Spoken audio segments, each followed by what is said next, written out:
have a headache all day. You get no medicine?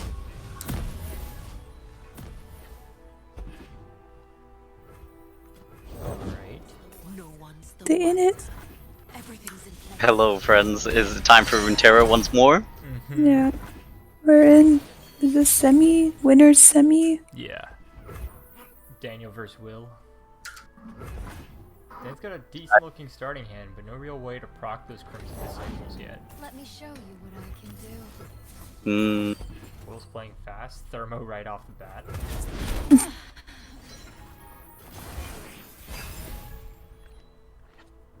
You'll never see it coming. Dude, this is a fast gameplay. Holy shit. Yeah, Will doesn't need to think much right now. Give those who listen. Does he do it? Oh, he passes? Thanks to spell mana for next turn, I guess. Whoa. And now Waiting Will for has that shift play. all the removal tools. Is he taunting out a champion or something? Is he what? Like, waiting for him to, like, toss a champion and then just blowing it up? I'm not sure, I guess so.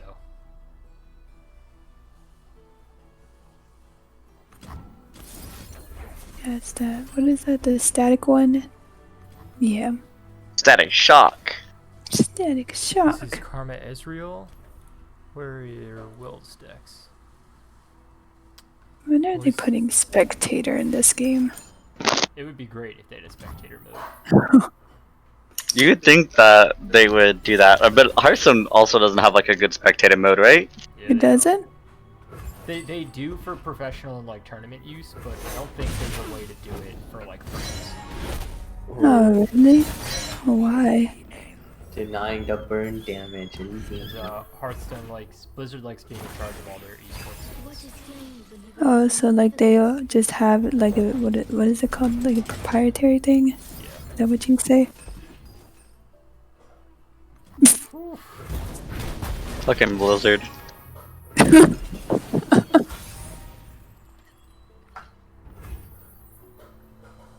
That company has definitely like gone down in status in the last couple of years. Oh yeah. Struggling. I don't know if they're financially struggling. So like, WoW is still pretty damn popular and still has a lot of subs. They just have Overwatch in the underground. I'm interested to see what happens to Overwatch over the next year.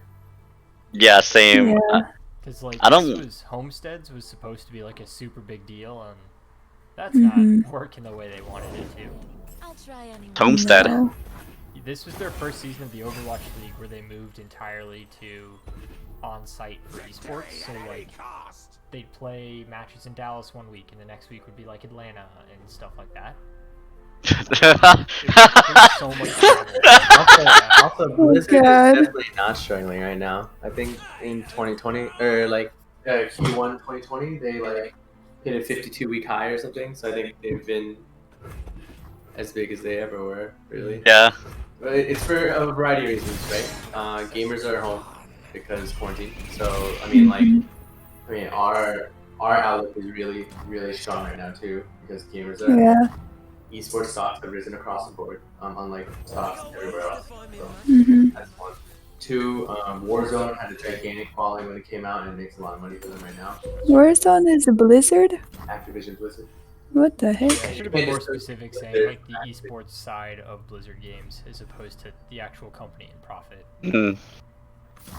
I think you can make the argument that the esports side of Blizzard games is fighting to evolve here. Like the esports as a whole are pretty successful right now because of quarantine. Wait, what is Overwatch been doing? The fact that their game. Oh, the game's on right now. Wait, what esports has Blizzard been running this time during this time? OWL is fighting a two. Wait, that's still been going? It's fighting a two-headed dragon of, hey, there is like an appetite for esports, right? Like right now there is a gaudy appetite for esports, and then the other head is trying to snap it off and saying, wait, but our game absolutely sucks, so everybody wants to leave. So Wait, like the Overwatch League is running right now? it is. Yeah, Oh, I think dang. they're doing it all online. but I mean, like everybody else. So like, Yeah. I don't know. They're fighting their own internal wars in that sense. But realistically speaking, Blizzard and their esports arm though can't necessarily be like dissociated from Blizzard as a company because realistically speaking, esports doesn't make money. Any publisher right now, no publisher makes money for esports. It is really hard to break even right now, and we are only just trending towards that spot. And so, like, realistically speaking, if you're a publisher, you're already looking at your esports arm as a gigantic glorified marketing arm that is losing you money, but theoretically bringing you in more money. So, yeah. It's a hard thing to dissociate for your games. And if your games are successful and stand on their own 2 feet, then the esports side is kind of marginalized in that sense. The esports side is there so you have lasting power, right? Lasting power. Yeah, but it's hard to dissociate it fully. Like, right now, Like average little. people tell me like, oh, Riot must be doing really well. We are because Valorant is coming out because LOR is because like Everything released at once. right? But then I don't know necessarily if esports is doing well or not. I just Mm. know that my company is doing well and everything is so wrapped up into one big bundle that like realistically speaking, it's hard to dissociate the two. Interesting. I mean, we're trying. Let's see what We have new you can do. subsidiaries and stuff. Esports, like our Chinese LPL is no longer run by like Riot necessarily. It's run by TJ, which is a joint venture between Riot and like essentially Tencent, which is essentially the LPL like company. So like, and we've already kind of done that for LCS, and we're trying to spin it out fully. Like in a world where we're not beholden anymore to Riot necessarily, but beholden to ourselves. It's an interesting world, you know?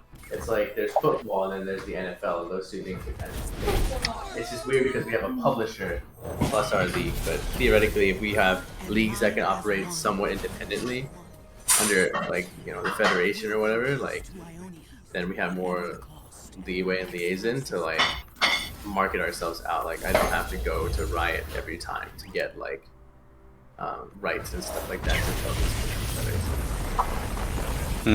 So maybe in a world you can dissociate them more clearly. If we're like in the black and net positive, like as a wing by itself, like maybe that world is. But it's gonna be a bit. That's really strange to think about that it's in high demand, but it's not making a profit, right? Because it's a replacement for normal sports. Yeah. In a way. The sponsorship that we don't.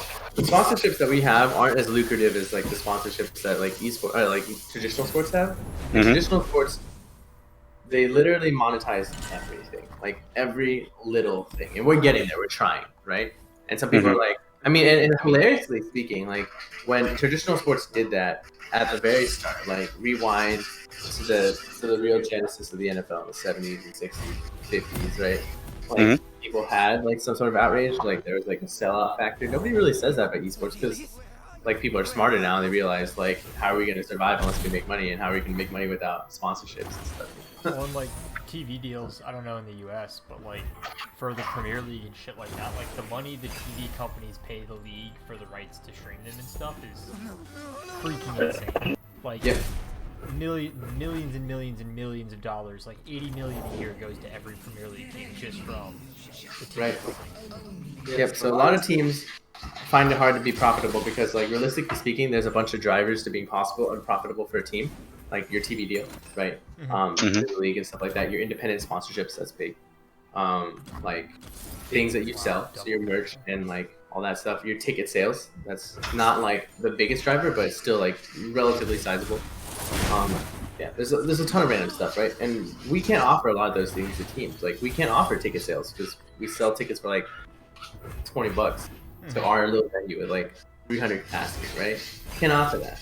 We can't offer like a TV deal right now because we're trying, but like, you know, like stuff like that. Yeah. So like for us and for them, because our industry is like still fledgling in that sense, like we just haven't broken even, and like we're getting there and we're trying and we're getting closer, but like yeah, it's a mix of us trying to make sure that we monetize where we can effectively, and then push that into like other sports like Valorant and stuff like that. Because like yeah, That's a struggle we have, and hilariously enough, like our fan base, unlike the traditional sports fan bases in the past, never screams about sellouts or anything like that because it's like, well, if you want us to keep running, we kind of have to do this. Mm-hmm. It's it for sponsorships and everything like that. It's still way far behind, right? Like AMD and all like the things that would be related to computers aren't willing to put in as much money as like Bud Light, right? Yeah, Because you're not. right. Realistically speaking, they just don't have that much money compared to like Anheuser-Busch or something like that. So yeah, we're getting there though. We got our Toyota sponsorships and all that junk, so Oh. we're getting there. It's Honda, yeah, Honda MVP. Jesus Christ. Yeah, we were trying to. Well, no, when we were looking for Texas, when we were looking to go to Dallas, right? We were looking at Houston stuff like that too. We were like, oh, should we go to the Toyota Center? And they're like, ooh, don't know about that one. Oh yeah, because you already have a sponsorship with Honda. Yeah. Honda, yeah. Oh, that's hilarious. That one would have been testy.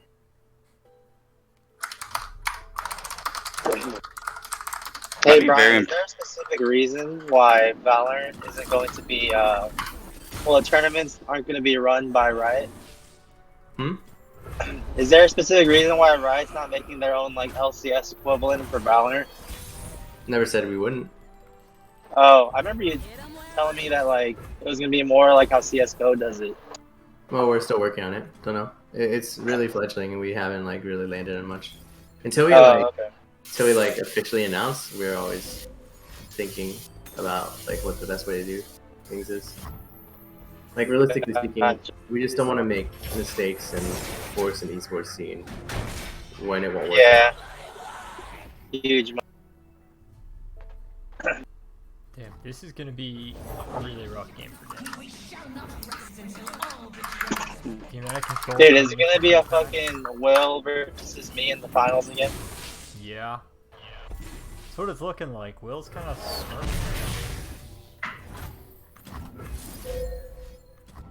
Tourney Control just has so many answers to everything.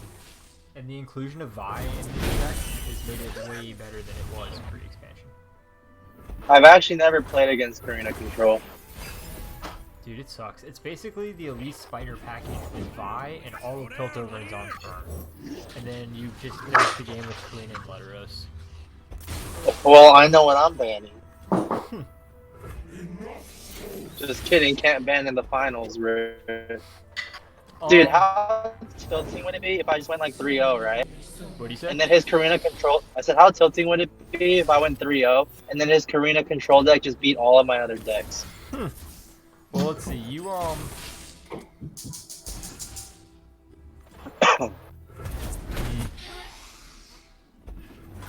Karma could do a decent job.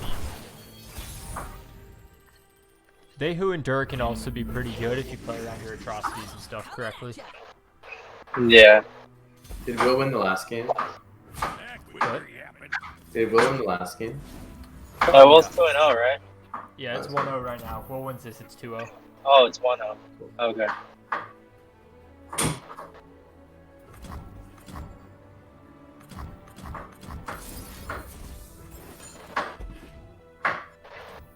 I think Dan is like one of the best deck drafters or deck makers, I guess, in the league. I just think he's limited on his cards. Because most of his decks, he just comes up on his own, you know? Yeah, I think that's where they really struggle is up against like the top tier kind of stuff. Because like they're good and they're good concepts, and if we were all making our own decks, I think he'd crush everybody. Most people. Yeah, I think so too. I think he would even crush Will. I think. Like, I think. Well, okay, maybe he wouldn't crush Will, but I think he would beat Will. Yeah.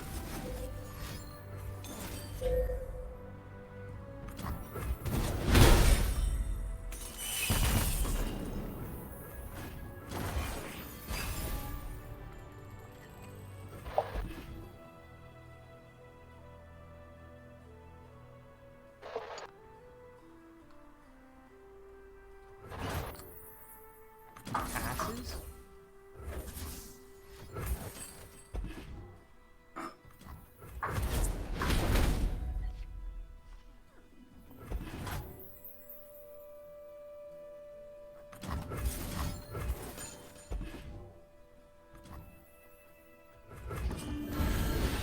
never got that Callista leveled up. It's like a huge issue. Well, that was smart. Bait out the removal of Dawn speakers so he can drop the Rekindler.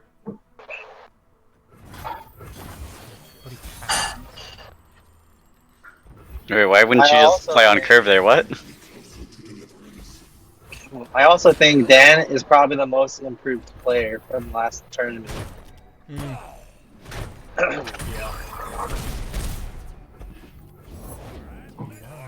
Let's mess some folks up.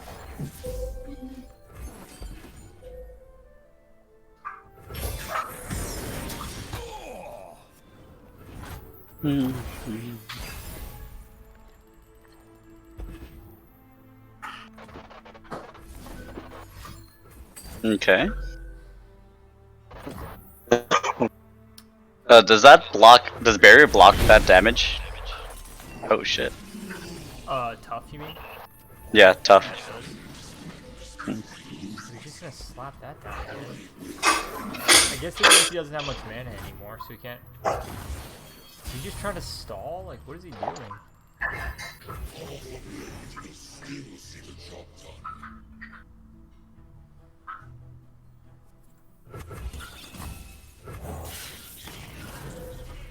Gunsy skitter boys.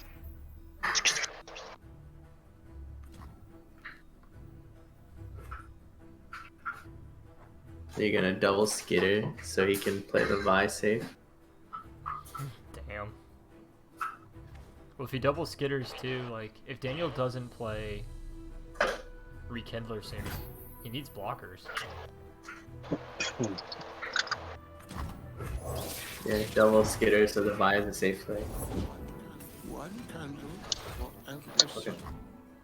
He still has grass mana.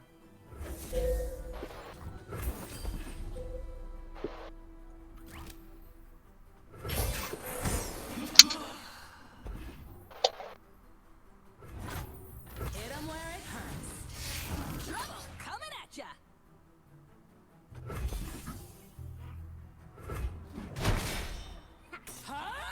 Oh no. So that's 2-0, am I right? Yeah.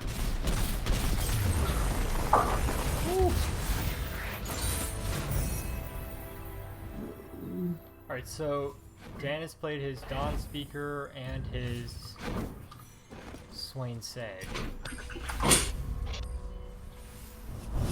Will's loading up Ash.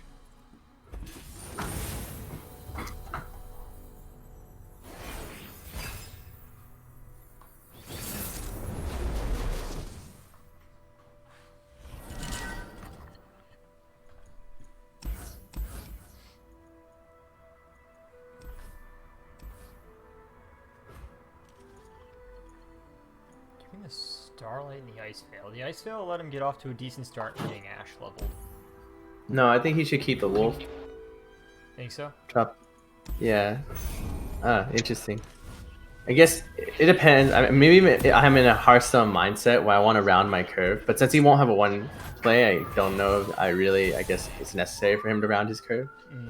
I think the concern with the wolf is you don't.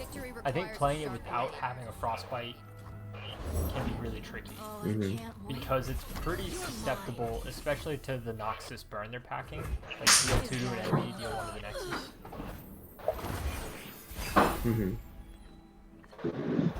It just feels like a waste without Frostbite anyways. The Mirrored Omen Hawks.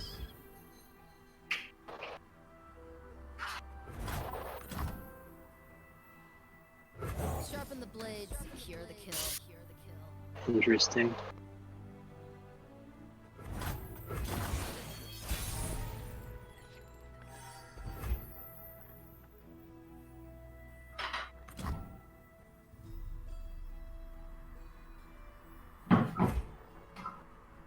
Brian, why don't you ever play in these tournaments? I don't play this game, and I'm not really into card games. Oh man, I thought you were gonna say children's cards game for a second.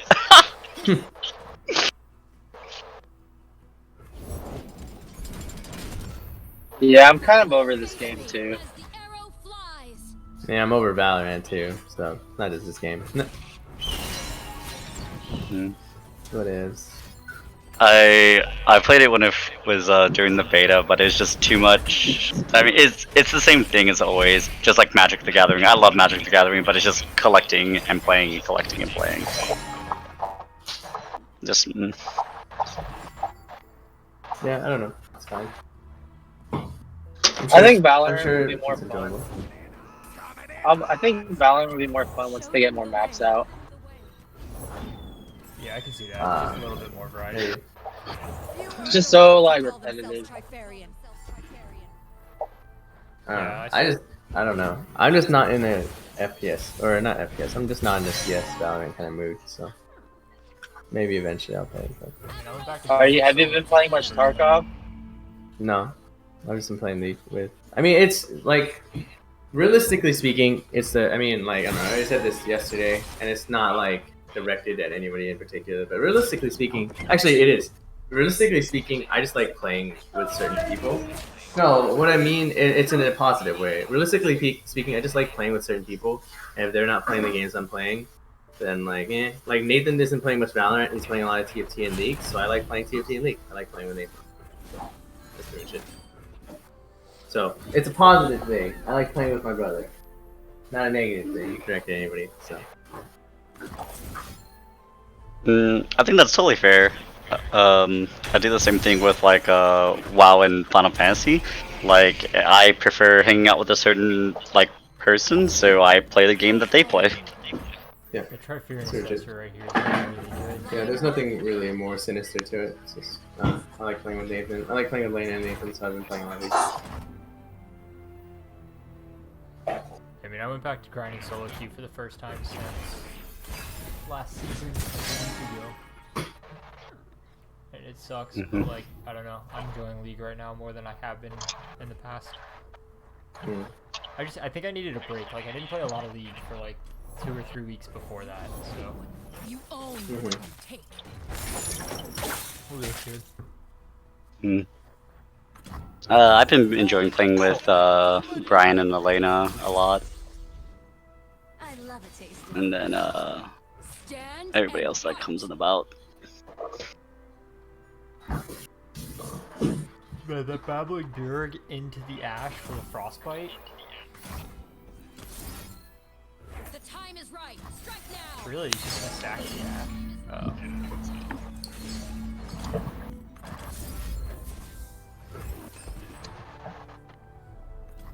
Awkward. I refuse. Guess he gets rid of Sedge.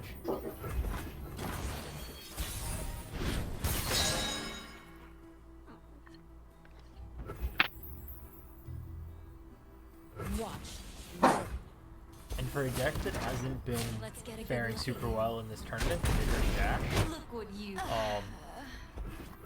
Will is piloting it super well. This is the best I've seen it perform, I feel like.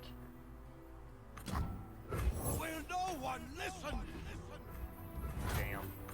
All the world on your Mid-range back. boys unite. It should just be game over right there, right?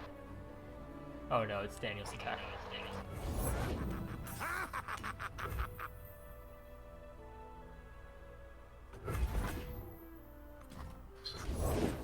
Explosive prime.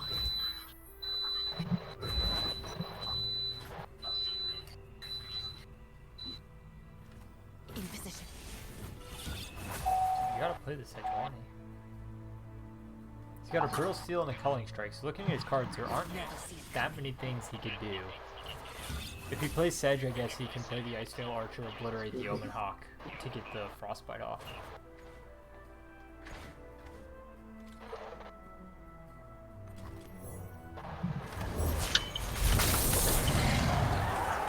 Damn, okay. Claw endures. I haven't seen this animation. I haven't played this game in so long. I didn't even know Sejuani was a card until before this game, so who knows. But that was pretty cool. Yep, there it is. Yeah, I didn't know Sejuani was a card until 2 days ago. It's pretty good, too. Huh? 2-0 Chillwang. Who's gonna get in my way? Chillwang.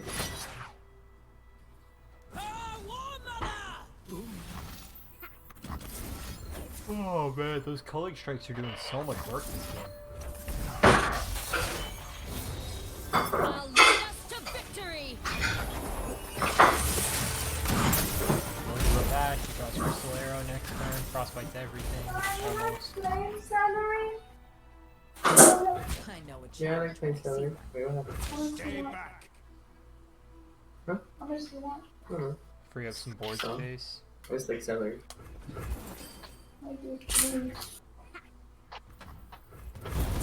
well fought. Save the homestead.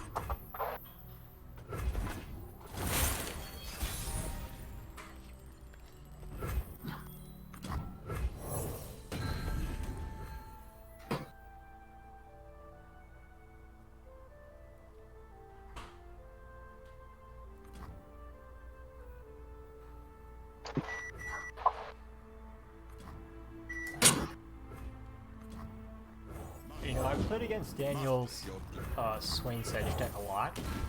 I have never seen him not hit Leviathan Swain combo. And he has not pulled that off once this tournament, I don't think.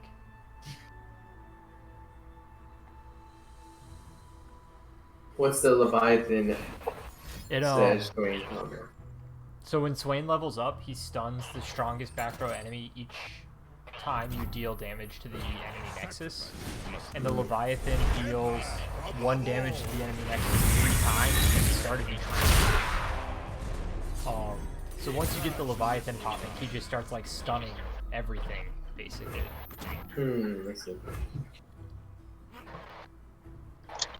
And then on Nexus Strike on level up, he does 3 damage to all back row enemies too. GG.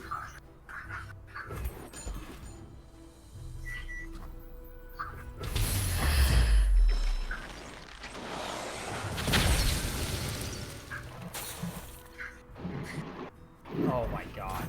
Wow. They can't play it at least. It's not GG at least.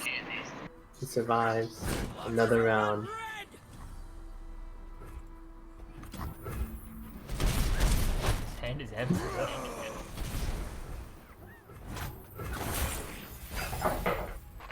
Swain versus the world.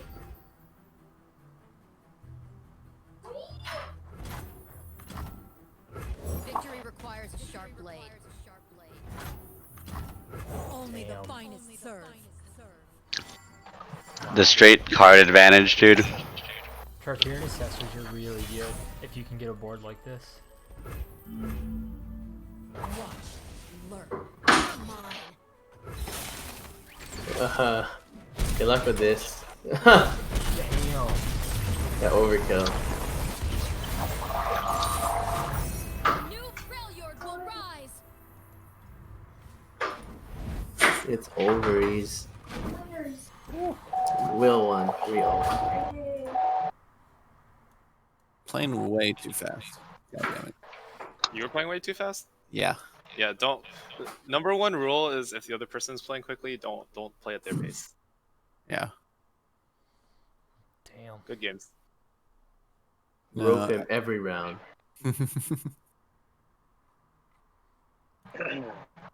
Hey, Will, What's up? you ready to lose to me again in the final? Hell yeah! Which of Colin's deck am I getting rid of?